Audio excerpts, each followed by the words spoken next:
Hi, Susan. Hi, Albert. Let me introduce us. I'm Oliver Burkeman. I'm a columnist for The Guardian. I live in Brooklyn, New York, and I wrote a book called The Antidote, Happiness for People Who Can't Stand Positive Thinking. You are Susan Piver. You're a writer and meditation teacher, author of a lot of excellent books, including The Wisdom of a Broken Heart, and most recently, Start Here Now, an open-hearted guide to the path and practice of meditation. You're, or you can correct me if any of this is wrong. You're authorized to teach meditation in the Shambhala Buddhist tradition, and you run the Open Heart Project, which is, quote, a completely virtual meditation center that lives entirely in the cloud with almost 20,000 members all around the world. But perhaps most importantly, I see that you were just chosen as one of the second round of resident writers for Amtrak's writers residency. You're just literally going to ride around in a train carriage while working. That's literally what I'm going to do. Yeah. And I'm psyched. Riding on the train is like the best thing ever. Do you automatically get a seat in the quiet car? If not, I'm going to open up a can of whoop-ass because I want to go like from Chicago to Los Angeles or something, like through the Southwest and totally. Romantic ideas about I'd love it. I just don't think I would get much writing done, but I think you would. Okay. So we're going to talk today about a topic that I guess is best summed up by the title of a blog post that you wrote a few months back, in an area that I've been really interested in as a journalist writing about psychology as well. And the title of that post was Loving the People You Hate, I think. Or to give it its full title, Loving the People You Hate, Donald Trump. Thank you. Because I think we might as well be open about the fact that Donald Trump brought this on. I guess the simplest way of saying it is just that, from my perspective, is that the news in recent months, years perhaps, seems to be dominated by a huge number of terrible people who I hate and who make me angry and depressed. And, not to make this sound like a therapy session, but bear with me a minute. Of many different kinds. I mean, certainly not just Donald Trump. We're talking today in the aftermath of absolutely horrific terrorist attack in Nice in France. But in other ways as well, maybe even, the people who voted for my homeland to leave the European Union. I'm certainly not making a sort of point of moral equivalence, suggesting that Trump and ISIS and Brexit campaigners are as bad as each other or anything like that. But just that there appears to be a very large number of people whose actions seem to me massively dumb or evil or harmful. And I guess it began to dawn on me, I began to feel it much more strongly a year or two ago, that my usual reactions to this were just not very helpful ones. You feel a lot of hate and anger, you rant to your friends, or you make a sort of cathartic Twitter posting or Facebook update, or you sort of go on diatribes to yourself in the shower, like you're on TV talk shows. I do that quite a lot. I don't know whether that's widespread. And it all seems kind of futile. Firstly, it's not a happy way to be personally. Secondly, it doesn't seem to motivate me or anybody else to take useful actions to change the bad things. And then in a much more sort of nebulous sense, it seems to sort of be contributing to the same problem. So, even though Donald Trump is wrong to suggest that foreign Muslims should be banned from entering the United States, and I don't want to adopt any position that grants any merit to his position, at the same time, if I just spend my time ranting against him and everyone who supports that view, I'm somehow committing the same offense somehow. And I think if you're a journalist, just to finish this off, you're sort of at the coalface of this a bit, because what you can do if you're an opinion journalist is to write a sort of long tirade that gets a few clicks, condemning bad people. But it quickly becomes clear, I think, if you do that for a living, that you're only reaching people who already agree with you. You're preaching to the choir. You're making yourself feel good, like you did something, but you're not persuading anybody who is on the other side of the fence. And if a Trump supporter happened on a piece that I or someone else had written condemning Trump supporters, it would just harden them in their beliefs. And by the way, I think if there are Trump supporters watching this, which isn't impossible, this all applies almost wherever you are on the political spectrum. I may feel this way about them, but I'm sure they feel this way about the likes of me, and the same psychological problem seems to apply. Anyway, if you go looking for solutions to this other than just ranting, as I started to do a few months ago, you'll come across, among other things, this blog post that you wrote, Loving the People You Hate, Donald Trump, in which you describe at the beginning being beset by some emotions a bit like this while meditating, which seems kind of not great for a meditation teacher to fess up to. Tell me a little bit about that in that post. That's exactly what happened. I was meditating, doing my morning practice, and I was really upset by what I had read in the news or heard or whatever. And as I was sitting there doing this practice that is famously associated with compassion, I noticed that I was thinking, I wish someone would kill Donald Trump. Maybe I could kill him. How could I do that? And after, a little while going on like this, I sort of woke up and thought, well, this is weird thing to be doing while meditating, thinking about killing someone. And as a student of Buddhism and a teacher of Buddhism, there's something wrong here. And at the same time, there's nothing wrong. I mean, if I did try to kill him, that would be wrong. But the rage, the hatred even, the anger, the vitriol, the utter rejection of the person's platform and their ideas, that's all completely fine. This is my interpretation of the Buddha Dharma. If you talk to a real Dharma teacher, they might tell you something different. But it's no problem. You can feel and think anything you want. But what I've been taught is there's only one thing you can't do, and that's imagine that you are any different from that person that you hate. And you just described that very perfectly, because you said, as I feel, we happen to be on the same side. I can't believe that those people think the way they do, that they take the actions that they take. They are the problem. If only they would go away, everything would be okay. They are sitting on their side thinking the exact same thing about you.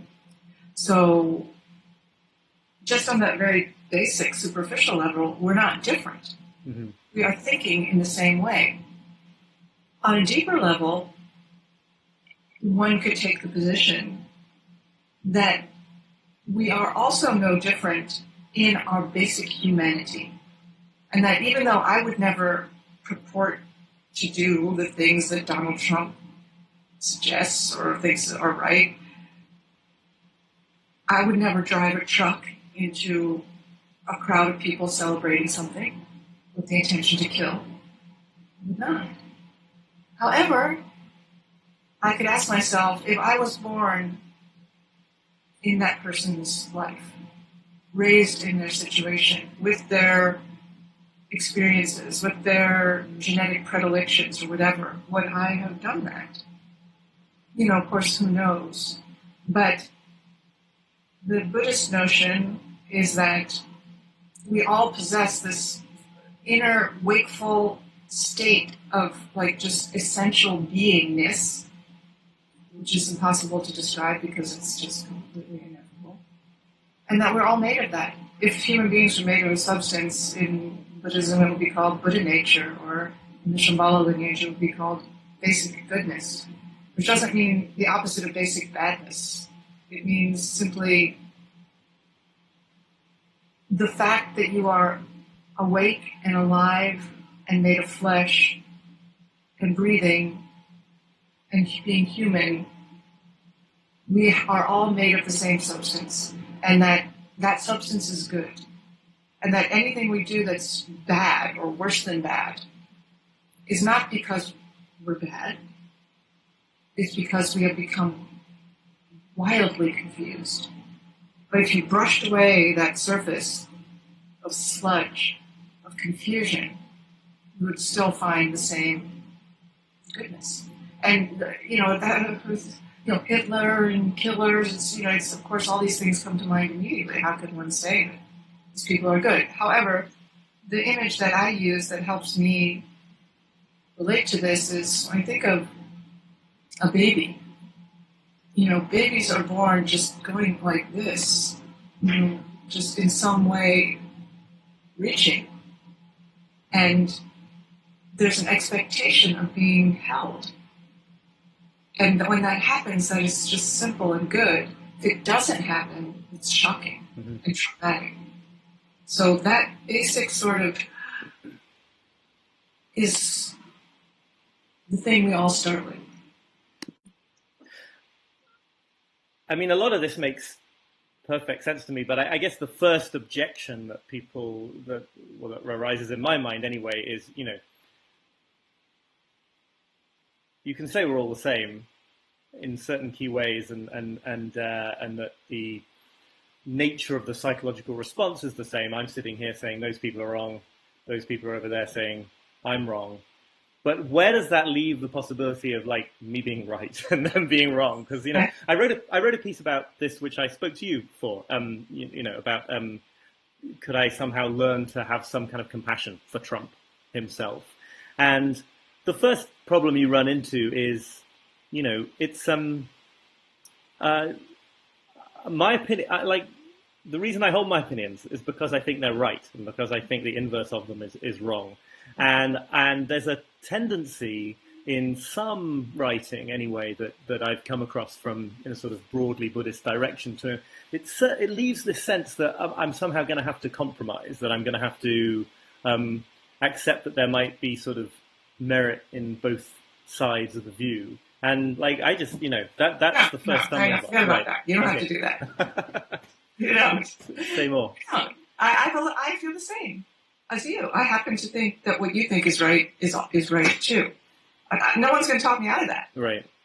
It's what do you do? The point that you bring up about, so now what? I say white, and these people say black, and then we start shooting at each other, and then one of these gets killed, and then two of those get killed, and so then we try to kill some more. It's just, that's not going to work. All of recorded history is in my favor. Right. When I say that. Yeah. So what else? What else you got? So here is, this is a silly first world story. It might not even be worth telling. But go ahead anyway. Let's find out. It involves running and dogs and cleaning up after your dog and so on. So I go running in the morning around this reservoir in the People's Republic of Cambridge. And I saw a guy with his dog, lots of dogs, and the dog pooped and the guy didn't clean it up. He was kind of far away from me. I was like outraged. I said, what are you doing? Don't you care about anyone else? What's your problem? Mm-hmm. And I was like, well, what if I can catch up with him? What am I going to say? Should I say something? Blah, blah, blah. Okay, end of story. This morning I go back to start running, and every person I looked at, I was like, are you that guy? Are you that guy? Are you that guy? I was already angry. Right. And I was already ready to take it out on someone. Right. So obviously that is says more about my petty state of mind than anything. But it's when we feel, I want to introduce the word, just the F word, feeling. Because I'll see if I can handle it. Yeah. Do your best. Just tell me back off if I'm pushing too hard. That is what is missing from our usual solutions that we try to apply. So the reason I brought up that silly story is when I have a sort of feeling of this very small anger, but I don't somehow work with it, which just means feel it. Doesn't mean transform it. Doesn't mean make it turn it into something happy and perky. Mm-hmm. Just means feel it. Then I start leaking anger. I start leaking, in this case, very tiny moments of anger, but could be very big moments in other cases. That's dangerous. Those tiny moments accrue. And whatever we can do to take responsibility, this is the definition of sanity to me. Well, in Buddhist view, sanity is complete and full enlightenment, and everything else is considered insane. But on a more relative scale, sanity is like taking responsibility for what you feel, allowing yourself to feel it, and working in some way to metabolize it. And that includes your largest rage, so that then when you want to take action to solve the problem in the way you think is right, you can do it with a clear mind. You can do it skillfully and intelligently, instead of rooted in rage, which does just contribute to the vast pool of aggression. So there is a premise here. I mean, you mentioned it before. There is a premise behind all this, which, as I understand it, is the Buddhist conception of evil, which is that everybody is on some level basically good, and everything that people do that is not good is on some level a mistake, a mistaken attempt to make themselves happy. So I want to ask you in a second, like, how we might think specifically about Donald Trump doing what he's doing to try to, in a sort of mistaken expression of his own basic goodness. But the obvious response, well, some people might say it's not, there are people who are just evil at their core, and I get that this is an ethics that just disagrees with that position. But someone else, I feels like another position that seems very intuitive would just be to say, well, people aren't either good or bad. Like, there isn't some sort of, there's no reason to assume a value, positive or negative, to human ethics. Is that just to the sort of human soul, I guess? Is that just a sort of a priori thing in Buddhism? We just got to start there, or do you think it's somehow is the evidence for it in the world if you look? I think it's not a theory. It's not a Buddhist theory. It's based on anecdotal observation. Okay. Anecdotal evidence that all beings, not just people, but animals and insects and birds, are making some effort to create safety, to perpetuate their existence, to take care of their young, and to ward off threats to their lives. Every creature, every being is somehow wired to do those things. To find, and that in Buddhism, that's called seeking happiness. Right. So it's not a theory particularly, although what I suggest is that nobody, including you and me, take that for granted, because just adopting another theory, no matter how pretty or brutal or awesome, is just ridiculous. Mm-hmm. You have to look for yourself with your own eyes, and then you make up your own mind. So that's what the Buddha saw. Doesn't mean it's true. Although, right. Yeah, and actually I feel like there's various famous lines from the earliest Buddhist texts that sort of warn the reader or listener against taking this as a theory to be taken on. Although I guess it does comport with some theories and approaches that I'm aware of in sort of psychotherapy and other areas of psychology. This idea that there's a Jungian psychotherapist called James Hollis who says somewhere that nobody does crazy things if you understand the emotional premise, which seems to be a very similar idea, I think, but maybe shorn of the sort of specific spiritual field. But it's far, when you think about it, and now I'm agreeing with you after sort of trying to challenge you, but I mean, it's far harder to make sense of the idea that somebody might do something consciously knowing that it was a bad thing to do. Like, that's almost a logical contradiction. Like, on some level, it's either that they think it's a good thing, or they think that it's a necessary bad thing they've got to do in pursuit of some higher good, whether that's conscious or not. or they're just really angry and vengeful and they just want to get back at you. Right. And that's that's like the only option they see. It's not. I'm not saying it's excusable, but sometimes there are assholes out there. Can I say that? And of course there are also psychopaths, right, and sociopaths, and what happened to them. So it's not just that they're like, oh, this will make me happy if I step on this puppy.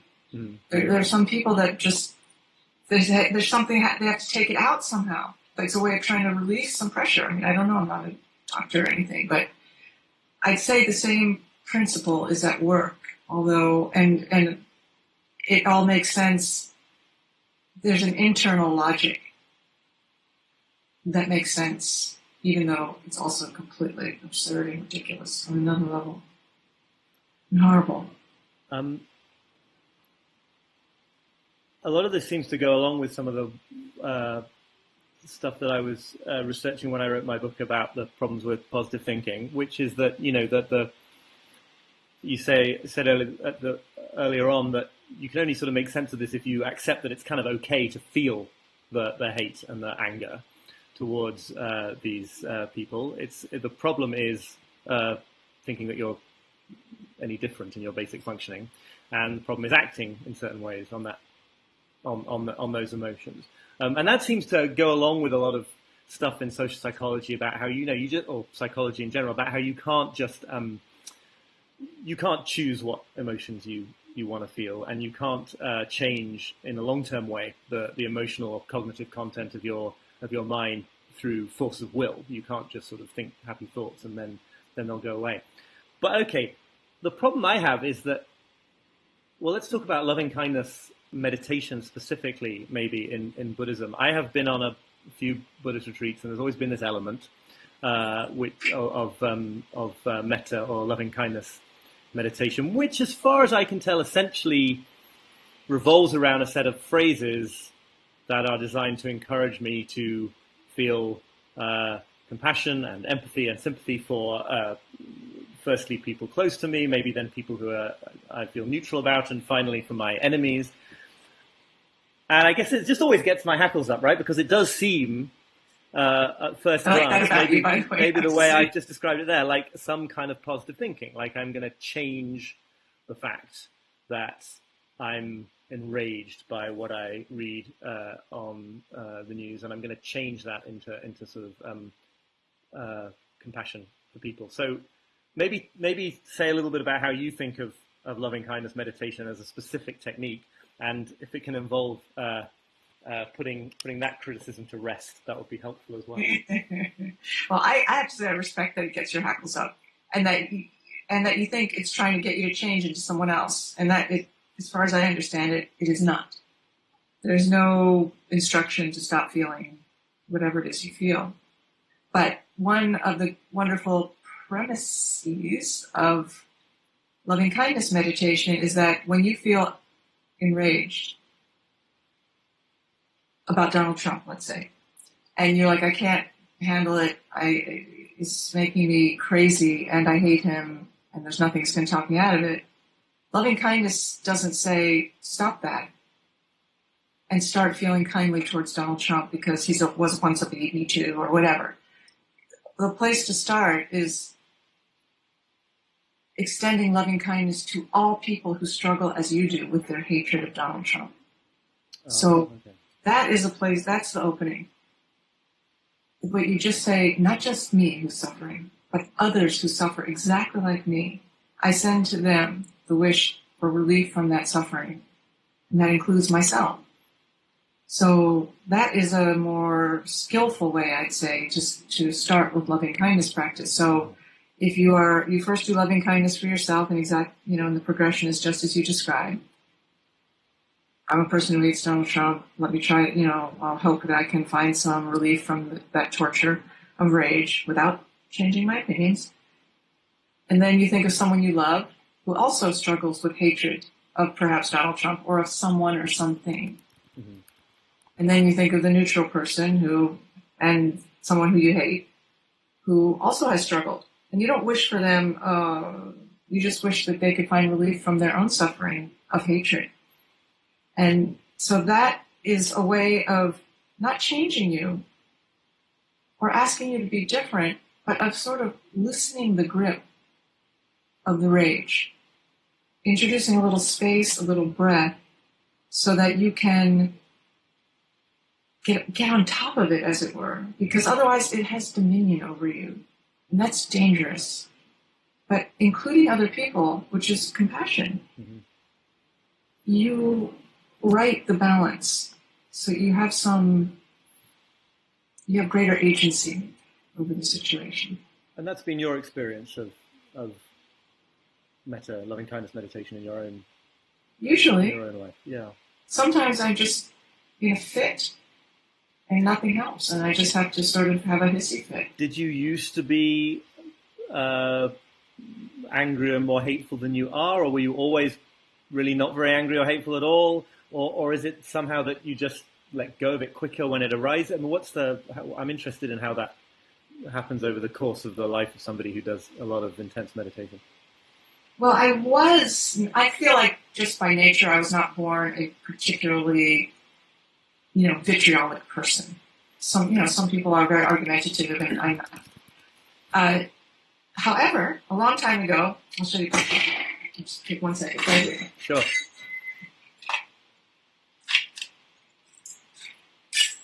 This was very instructive. A long time ago, I walked away from this automobile. Oh my goodness. Yeah, I was smashed in a car wreck. And it was a very bad accident.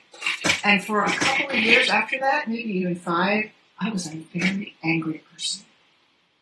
I was traumatized. So you have this hair trigger anger. I didn't recognize myself. Gradually, that, subsided, and I returned to my normal self, which is not outrageful, particularly. But this was helpful because, I don't mean it's horrible, but it was, I had this experience that changed me. I could not go back to the way I was. Right. And so it made me feel towards other people who act in, rageful ways that something must have happened to them too. Right. Doesn't excuse it. Yeah.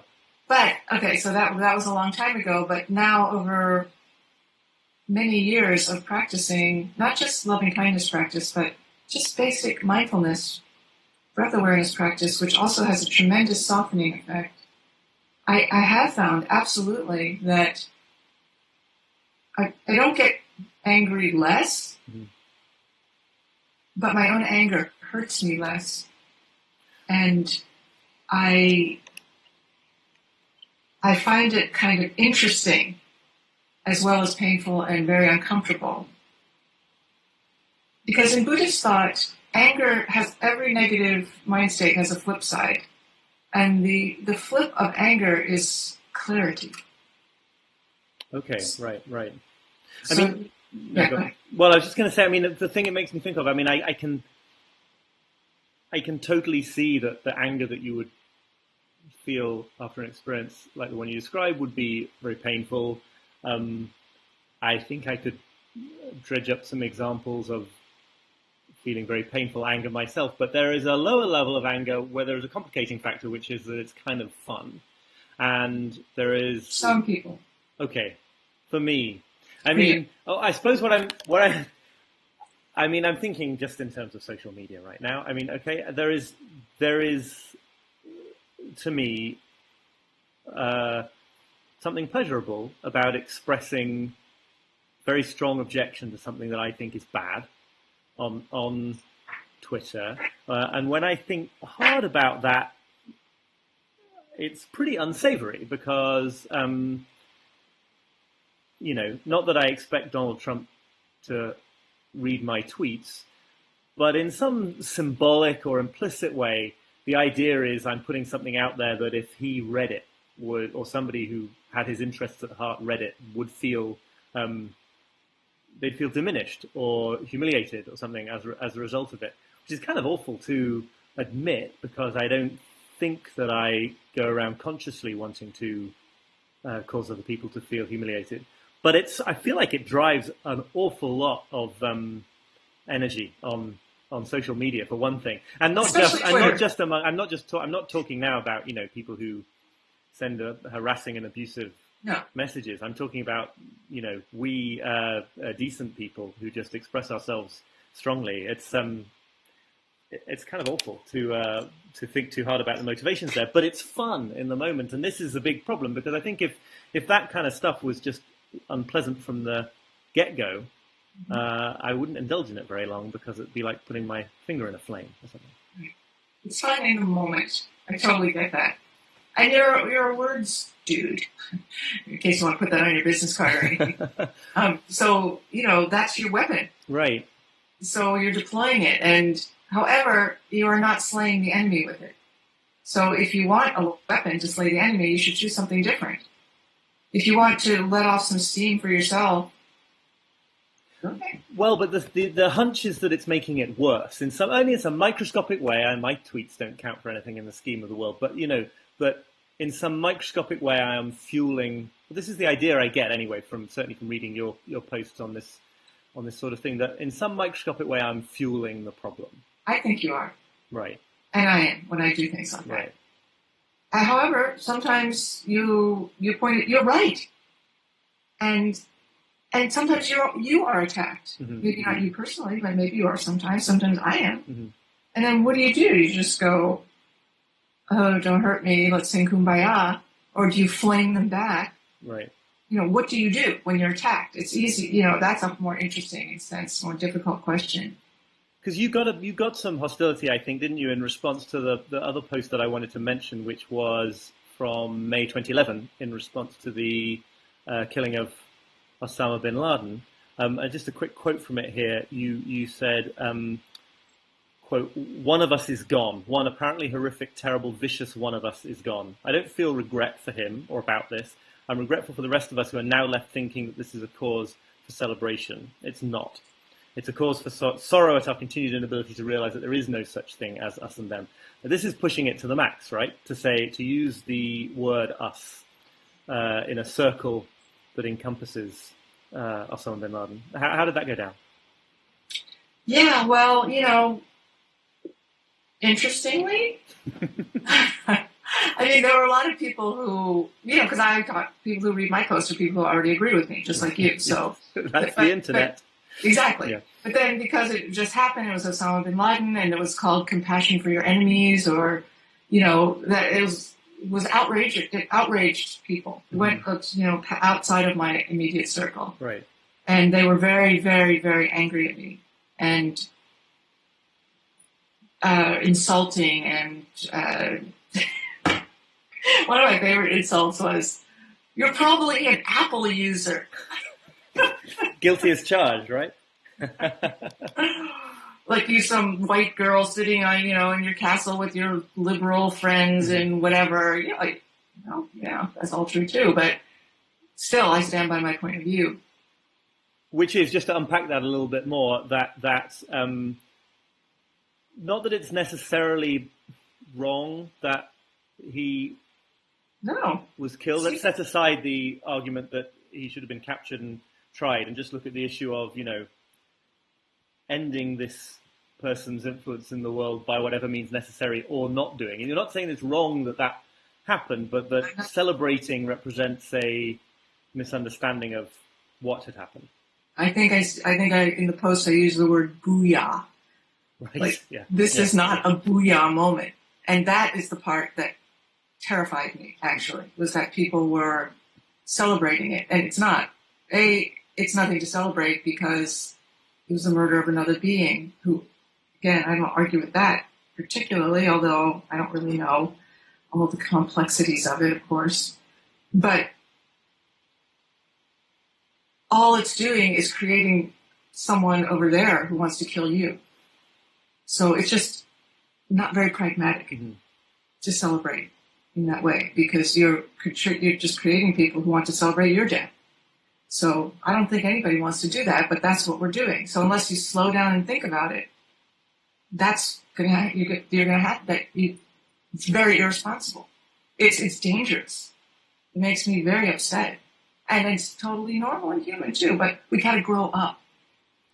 it's almost seems. I mean, it's structured into all the incentives that any politician faces. Even a politician the most sort of exactly aligned with my and your largely the same as each other's and highly predictable beliefs. That it's almost it would be a career disaster for anybody in response to a terrorist attack, say, to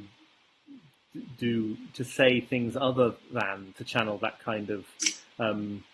I disagree. Do you think there are people who've done it? I mean, no. I think if someone did it fully, in some sense, Bernie Sanders does it a little bit, right? And there's a massive pool of people who are longing for someone that has some friggin' sanity. I think Barack Obama does it. Right. Very elegantly and eloquently. And there are a massive amount of people who want some sanity, and they're waiting for someone. I guess that's true. Obama's response is almost always drama reducing rather than drama increasing. I guess I don't think of it as necessarily going that next step into widening the circle of compassion to include the terrorists, as it were. But it's certainly not. It's certainly de-escalating almost always. See, the terrorist is the problem. Right.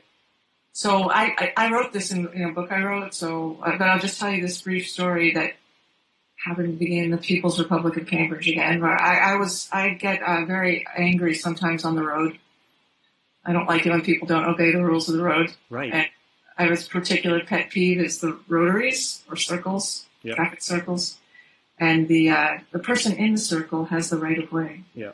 In case anybody was wondering. Yeah. Don't forget that. So I was approaching this rotary one morning. I was like, and Boston drivers are truly crazy. I hope no one's going to mess with me. I'm just trying to go to the supermarket, whatever. And I get in the rotary, everything's fine. And then out of nowhere, like this big car, I was driving a Mini Cooper, also really stereotypically appropriate. And I'm glad you're big car just barrels in and cuts me off. And I have to, slam on the brakes, and I lost it. Maybe because I was in a bad accident. I don't know. Things like this, I just get triggered. Although this was a long time ago and I'm much better at it. I started expressing my rage very directly by tailgating them, honking at them, giving them the finger, yelling at them. They turned into this parking lot, and I turned into the parking lot right after them. They stopped, and I pulled up right next to the person, and I pointed at them, and I was like, "Put down your window." What am I going to do? Down comes the window, and I look inside, and there's a woman behind the wheel who is probably from another country. She's terrified. Mm-hmm. And in the back seat is her baby in a car seat crying. I had done that to them. Right. And so I just looked at her, and all I could say was, "I'm sorry. I'm so sorry." And the reason I'm telling you that story is because when I was enraged, all I saw was a car. Right. When I saw the person, it could have been a dude with a gun. Mm-hmm.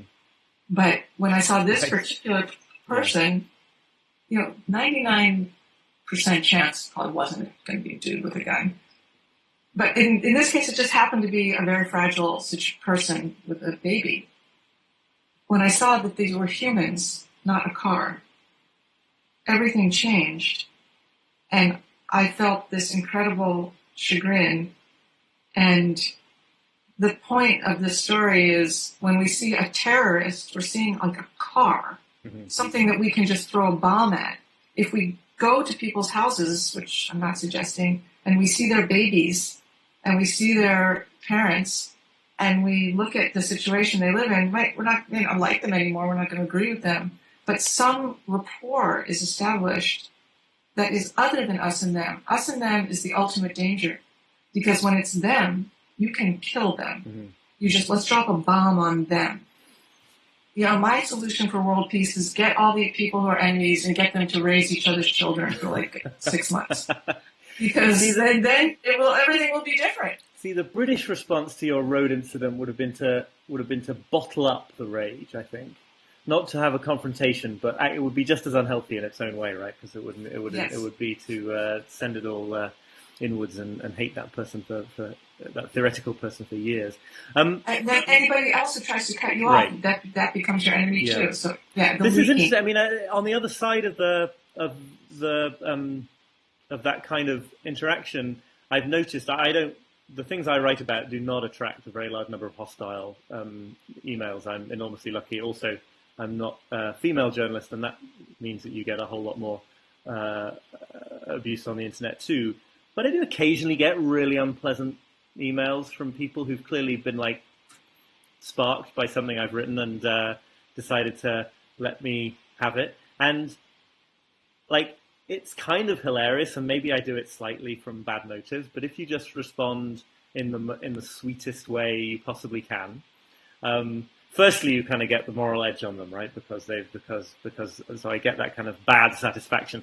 But secondly, almost always there's a follow-up email which is just completely different in tone, because you feel like you have a very strong sense that there was no real sense that I was a person, or that I would read my emails sent to my email address, or anything as absurd as that. Exactly. I don't get a lot of mean emails either, but occasionally I do, and I guess I probably feel also like moral high ground. I win moral contest here, but I just try to send something back that says, "I'm really sorry you feel this way, and also it really hurt my feelings. I just you destroyed me completely, and it hurt me, and with one exception, one very funny exception, I also get something back that is softer, that is more human. Right.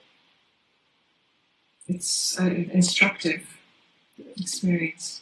You want to tell me about that exception, or are you just filing it away? Oh, yeah, sure. No, I said, this hurt my feelings, whatever, to this person. He was like, just go cry to your friends Oprah and Deepak.